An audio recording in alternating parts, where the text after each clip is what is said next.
Hello again and welcome back to my channel.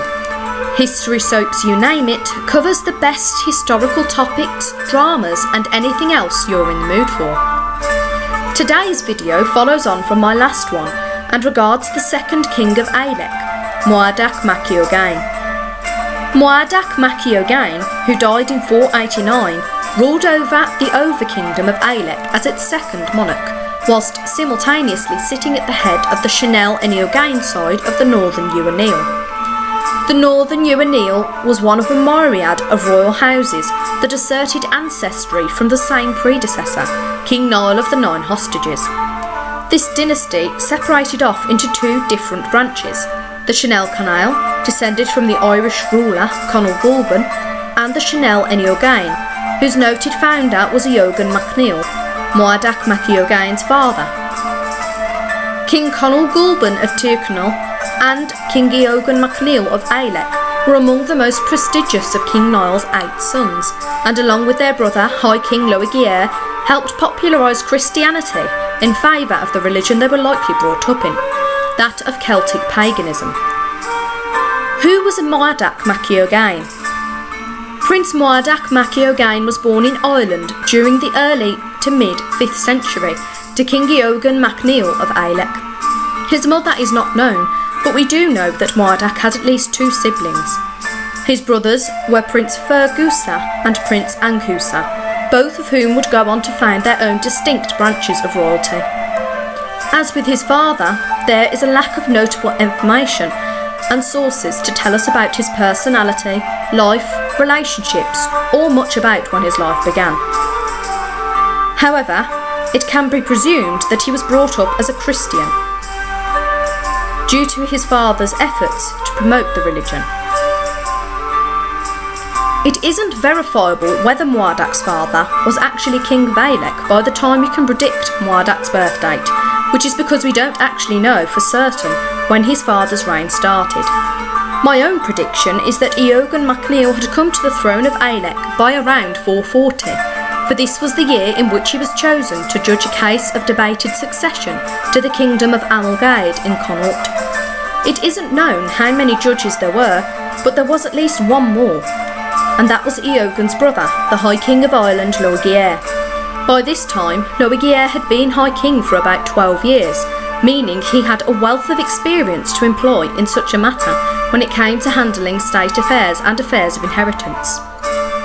This implies that prior experience as a king was necessary, or at least preferred, for some, all, or most of the judges on this case, which causes me to think that Eogain had been ruling Eogain for some time, or had perhaps come to the throne early in the year 440, if the case was late in the calendar. We do not know for sure whether Muiredach was older or younger than his brothers. However, given that male primogeniture, where the eldest son became king after their parents' death, is a well-known method of succession that was often in use during this period and others, it seems that he must have been the oldest of the 3 brothers. Yet it is also entirely possible that Muiredach got to succeed through might rather than right, and perhaps was a better military man than his brothers. This is improbable though, since both his brothers went on to found their own royal dynasties, and people were hardly likely to rally around a leader with no combative skills. We have 2 main sources to give us the answers to some of the questions about the Irish kings during this early time period: the Irish Annals and the Lord Synchronisms. The Irish Annals are silent on Muiredach mac Eogain. Despite this, the Lord Synchronisms give him an estimated reign of 465 to 489 over Eogain. This results in an astonishing 24 years as king. I say astonishing because this is during an era when the life expectancy was 30 to 35 years of age, and depositions were commonplace. If Muiredach lived this life expectancy to the minimum, he would have become king at 6 years old, which rules out the fact that he was just 30 years old at death, as child kings rarely survived in the early Middle Ages. Although it is possible that he died at 35 if he was 13 when he became king, because during this time childhood for men was considered at an end at around 12 years old.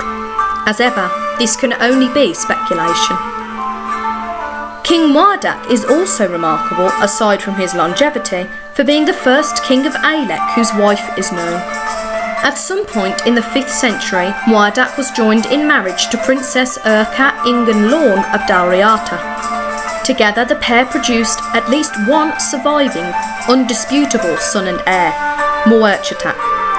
Muiredach did at least have 3 other sons, Muiredach, Moan and Eogain. Yet it's possible that these were not Urca's sons too, because only Muiredach went on to found a royal dynasty in her name, while the other 3 founded totally different ones instead. If Queen Urca was their mother too, will they not have joined Muiredach in creating a dynasty in her name? The name Muiredach means chieftain or lord and master, and is anglicised today as Murdoch or Murray, among other versions. Muiredach died in 489 of an unknown cause. His throne passed to Muiredach mac Eogain, his eldest son. Right, that's all for today. If you enjoyed today's video, please like and subscribe. Apologies for any mispronunciations, and I'll see you next time.